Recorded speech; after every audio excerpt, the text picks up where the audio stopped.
Suroeste Productivo se trasladó hasta Carmelo, allí en el departamento de Colonia, y allí se produce la nota central del programa de hoy. Estuvimos con Gabriel Conde, el presidente de la Cámara Inmobiliaria Uruguaya. Con él estuvimos hablando de lo que ha sido el sector inmobiliario y cómo ha reaccionado ante este boom de la agricultura, del sector agropecuario en general. Sin duda el dinamismo ha sido muy, pero muy importante. Conde, primero hace un análisis de lo que ha sido todo este tiempo para el sector inmobiliario. Bueno, sin duda alguna que el primer análisis es que el mercado inmobiliario a nivel nacional y tanto el agropecuario como el urbano, llamémosle de esa forma, han vivido la mayor dinamicidad de su historia, sin precedentes en Uruguay, tanto en cantidad de operaciones como en valores, ¿verdad? Esto arrancó tímidamente en el año 2003 y, valga la redundancia, arrancó por el sector rural. Por la crisis, las primeras operaciones y los primeros síntomas de reactivación vinieron por el sector agropecuario. ¿Y están ligados sector agropecuario y sector urbano? Es decir, ¿una cosa lleva a la otra en el movimiento del mercado? Sí, tienen sinergia, no en todos los aspectos de característica del mercado, pero tiene una sinergia macro, y tiene una sinergia macro desde el punto de vista de la economía nacional también, ¿no? O sea, el mercado inmobiliario, lo hemos dicho más de una vez desde la Cámara Inmobiliaria, mercado inmobiliario, cuando hablo del mercado inmobiliario, hablo del mercado inmobiliario en forma macro en su conjunto, o sea, no solo el sector agropecuario, sino el sector urbano y también el sector de la construcción. Y de la industria también, porque digo, no hay una cadena productiva agropecuaria si primero no hay una inversión inmobiliaria en la tierra, no hay una industria y una fábrica si no hay una construcción y primero no hay una compra de la localización, o sea, del terreno donde se va a hacer la fábrica. No hay un edificio que se construya si primero no se compra la tierra, y no se construiría si no se venderían por las compraventas tradicionales de los departamentos. O sea, como te decía, el mercado inmobiliario en todo su conjunto, no nos hemos cansado de repetir y de hacer entender que es una pata de la economía. O sea, vamos a suponer, si la economía fuera una mesa y tuviera 4 patas, una sería el sector agropecuario meramente productivo y el industrial productivo, otra sería el turismo, otra sería el mercado inmobiliario. O sea, la economía se basa en esos 4 pilares fundamentales. O sea, si mañana se resiente uno de esos 4 pilares, es como que cortáramos una pata de la mesa o tuviera problemas de debilidad una pata de la mesa, así de simple.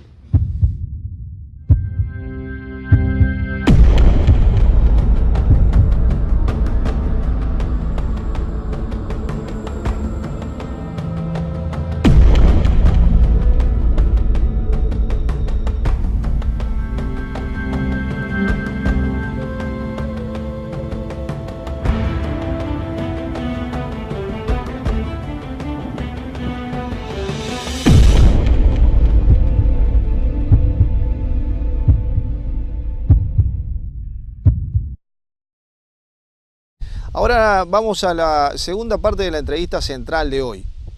Gabriel Conde es el presidente de la Cámara Inmobiliaria del Uruguay. Hoy hablábamos un poquito, o analizó un poquito el mercado, pero ahora le proponíamos una pregunta, ¿no? Si el tema de los precios y los niveles de los precios a nivel inmobiliario son una fortaleza o son una debilidad. En la coyuntura actual es un síntoma de fortaleza. Hasta hay otros motivos que muestran una posible debilidad, pero no el de la suba de precios ni la dinamicidad. Te explico por qué en el momento actual, porque si bien está bien lo que dijiste, hubo mucho crecimiento tanto en compraventas como en precios. Los precios, si nosotros los medimos en pesos contantes con inflación, o sea, si vos medís los precios en unidades indexadas con inflación, están más o menos en la misma línea. O sea, se podría haber producido un desfasaje si los precios medidos en pesos contantes, o sea, en la moneda de origen, estuvieran muy por encima de la inflación.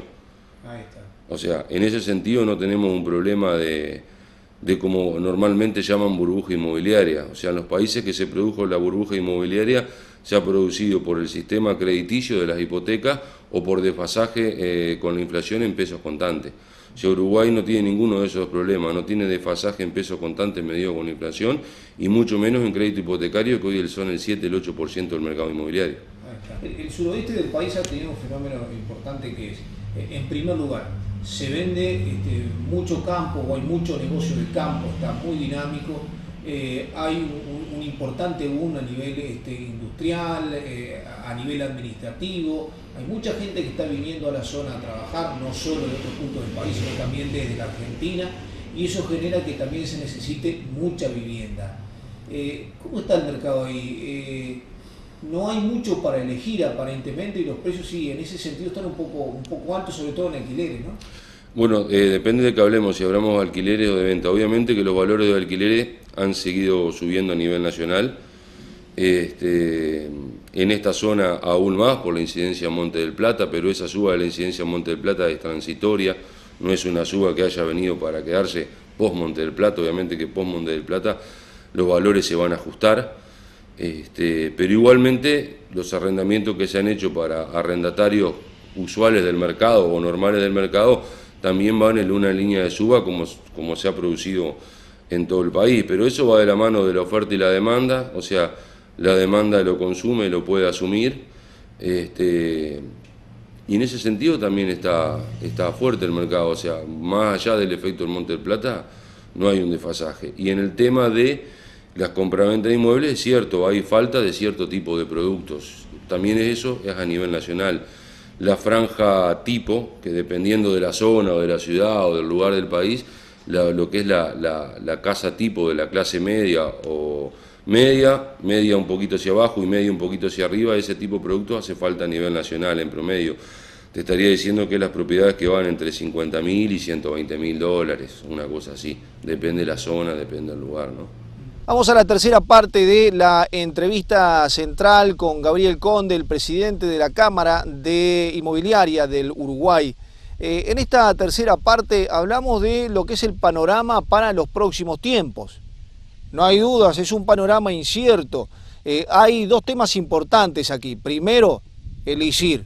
Y el otro tema importante, las novedades que llegan a nivel legislativo desde la Argentina. De todo esto hablamos en esta tercera parte de la entrevista central con Gabriel Conde. Bueno, el panorama aquí para adelante es un poco incierto. O sea, nosotros hoy vamos a aclarar primero el problema y después cómo está el mercado. El problema es que se ha resentido en los últimos 3-4 meses la inversión extranjera directa en Uruguay. Que la inversión extranjera directa básicamente es Argentina. Se ha resentido por varios motivos, pero digo, el problema que tienen ellos internos del corralito de los dólares, de la devaluación encubierta con el dólar blue y todo ese tipo de cosas, fueron cosas transitorias que hoy ya están, o sea, hoy no son un impedimento para que el argentino venga a Uruguay. Que dicen que ese es el principal motivo, pero nosotros lo podemos demostrar fehacientemente que no es así. Porque en Argentina en el último año, hasta fines de octubre de este año, o sea, en el último año de octubre aproximadamente, de Argentina salieron blancos por Banco Central y por AFIT 23.000 millones de dólares. Y esa plata no vino todo Uruguay. Para Uruguay es muy importante la inversión extranjera directa argentina, pero también es un porcentaje muy chico de lo que se va para afuera, y en los últimos meses, con todo ese dinero que salió, te estoy hablando de 23.000 millones en el último año, pero la gran parte de eso salieron en los últimos 4 meses. Claro. Están buscando otros mercados que son más atractivos que Uruguay por el efecto de la eliminación de la sociedad anónima y por el efecto del Tratado de Información Tributaria. Claro. Esto ya antes que se terminara de aprobar por el Parlamento. Pueden pasar dos cosas, puede haber sido el primer susto ante la incertidumbre y después vio que la gente se va acostumbrando a las medidas y se va concientizando. Ese puede ser una de las lecturas, que el efecto más grande ya haya pasado, y otra que no, que se profundice. Bueno, ¿qué va a pasar? Lo vamos a ver en el día a día. Pero lo cierto que el daño ya lo hizo. El mercado, por eso te decía, lo dividimos en dos grandes segmentos, uno el de inversión extranjera en directa y otro el mercado local, ya sea de consumidores finales o de inversores locales.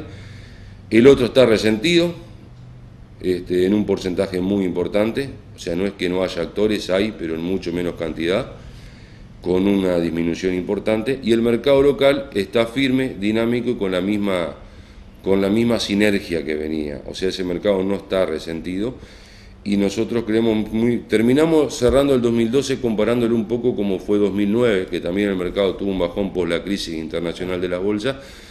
Estamos casi en la misma línea que 2009 y 2013 pronosticamos que va a ser muy similar a 2012 y podría ser un poco levemente superior, de acuerdo a todas las viviendas que van a entrar al mercado bajo la ley de vivienda de interés social, que hay muchos proyectos, no solo en Montevideo, sino que en el interior ya se están formando proyectos y van a entrar esa mercadería, justo está en el segmento de mercado que hace falta, hay créditos a 25 años para comprarla, y es justamente el nicho de mercado, como te decía hace un rato, donde no hay mercadería y hay demanda. O sea, esa oferta va a ayudar a paliar la disminución de la inversión extranjera directa. Obviamente que no la va a sustituir, pero va a ayudar a paliar. O sea, y esa mercadería va a estar entrando el año que viene al mercado y el posterior, ¿verdad? Ahí está. ¿Y el ISIR cómo afectó? ¿Cómo, perdón? El ISIR, ¿cómo afectó el negocio? Me refiero al impuesto a las tierras. La concentración de tierra. No ha tenido un gran efecto, o sea, por lo menos no medible, porque, como te decía, cuando hablo de la disminución del mercado inmobiliario a través de es mucho más importante el tema del acuerdo y todos los otros temas que el del impuesto en sí mismo, ¿verdad? Claro. Del impuesto en sí mismo ha incidido mucho en los negocios que se concretan, en los negocios que ya están concretando, porque también cambió la forma de tributar las propiedades adquiridas antes del 1 de julio de 2007, que del 1,8 pasan casi al 3 y pico, 4%. Entonces también eso muchas veces el propietario lo traslada a los precios. O cuando estás en una negociación de una oferta sobre un precio pretendido, te dicen, bueno, ¿cuánto tengo de impuesto? Bueno, ya tenés un margen, tenés que cargarle un porcentaje mayor al precio que él pretende, porque lo que quiere es evitarse de pagar ese impuesto a la renta. En eso ha incidido más o se ha visto más que en lo macro, ¿verdad? Y en definitiva, ¿se piensa que quizás el ISIR no sea tan incidente de aquí en más o en algún momento puede empezar a pesar? Y como todas las cosas, siempre inciden en lo más inmediato y después con el transcurso del tiempo se van notando los efectos, ¿no? Amigos, con esto estamos cerrando Suroeste Productivo. Vamos a encontrarnos el próximo martes 21 a 30 horas, la repetición el día miércoles a las 8 de la mañana y el sábado a la hora 14, siempre por A+B. Hasta entonces.